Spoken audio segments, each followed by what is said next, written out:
अरे स्वामी, आपकी ये हालत किसने की? आपकी आंखें इतनी लाल क्यों हैं और आप चीख क्यों रहे हैं?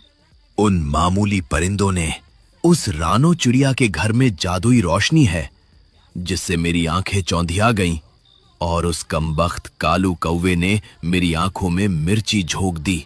मैं उन्हें छोड़ूंगा नहीं। स्वामी, आप तो बहुत भोले हैं।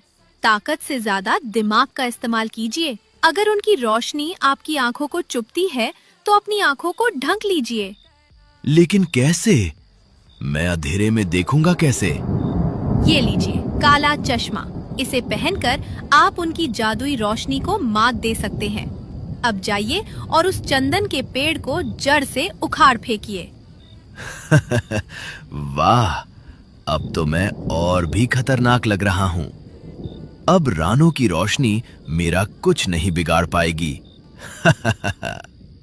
नाग झाड़ियों से वापस आता है, लेकिन इस बार उसने अपनी आंखों पर एक बड़ा काला चश्मा लगा लिया ताकि रोशनी का असर ना हो। तुम छोटे परिंदे मुझे नहीं हरा सकते। अब मैं इस पेड़ को जड़ से उखाड़ दूंगा। अरे, ये नाग है या कोई हीरो? इसने काला चश्मा क्यों पहन रखा है? अब चलाओ अपनी जादुई लाइट। इस चश्मे के आगे तुम्हारी कोई भी रोशनी काम नहीं करेगी। अब मैं इस पूरे पेड़ को उखाड़कर अपनी गुफा में ले जाऊंगा।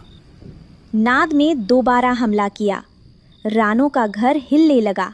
कालू और गोरी समझ गए कि अब मिर्ची काम नहीं आएगी। उन्हें अब सबसे बड़े शिकारी की जरूरत थी। कालू भाई, रोशनी काम नहीं कर रही।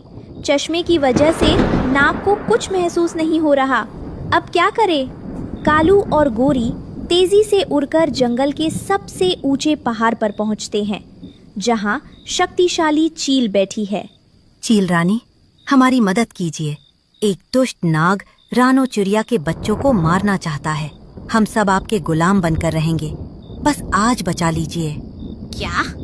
एक मामूली नाग की इतनी हिम्मत कि वो मेरे इलाके के परिंदों को डराए, और वो भी तब जब मैं यहाँ की रानी हूँ। चलो मेरे साथ, आज उस नाग को उसकी सही जगह दिखाती हूँ। चील आसमान से बिजली की रफ्तार से नीचे आती है। नाग अभी पेड़ उखाड़ ही रहा था कि चील ने अपने मजबूत पंजों से नाग की गर्दन दबोच ली। मुझे छोड़ दो, मुझे नीचे उतारो। तूने बहुत पाप किए हैं नाग, अब तेरा अंत करीब है।